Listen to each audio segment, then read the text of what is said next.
qishloqni qirib yuboradi debdilar. Bir mulla bo'lish uchun 10 yil kerak debdilar. O'zi inson bo'lib pulni chiqarib ular deb qolmaydi. qishloqni qirib yuboradi.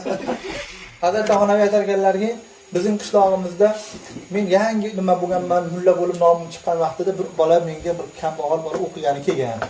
O'qishga kelganda men shu bolani olib turganimda bir g'am meni to'sgan.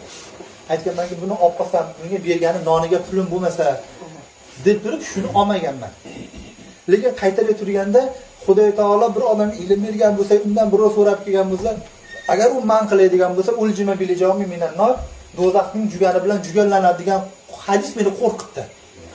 Rizq meniki, men beraman. Olib qoldim haligini.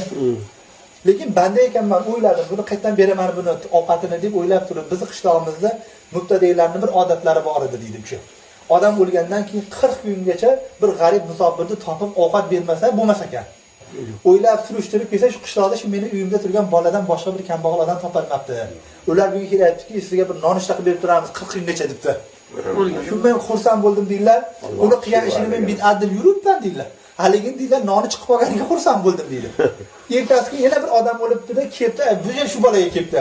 Bizniki nimamiz bor, ehsonimizda har kun bomdoddan qilib berib tursa deganiga, men bomdodda vaqtimni peshinda bo'lsa boraman debdi u. Bomdodda zo'maydi. Shu kuni yana bir odam o'lib, xuftondan keyingi ovqati ham bo'lib qoldi deydilar. Shu 40 kun ziyofatdan chiqmay qoldi. O'qiveradi, ziyofatni qilaveradi. 40 kun yaqin kelgan sari men yana g'am bosardi-ki, deydilar, buni nima qilaman-da? 40 kun bundan yana 3 kishi yana o'ldi qishloqda.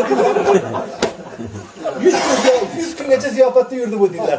Oxiri hamma qishloqdagilar chaqirib kelib, odamlar keyin hamma insof qilgan. Bir so'm, bir tiyindan yig'ib turib shuni nonni chiqarib qo'ymasak, qishloqni qirib yuboradi dedilar.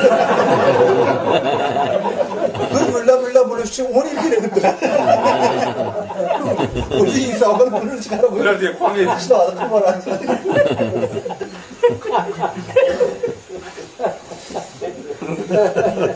Alloh.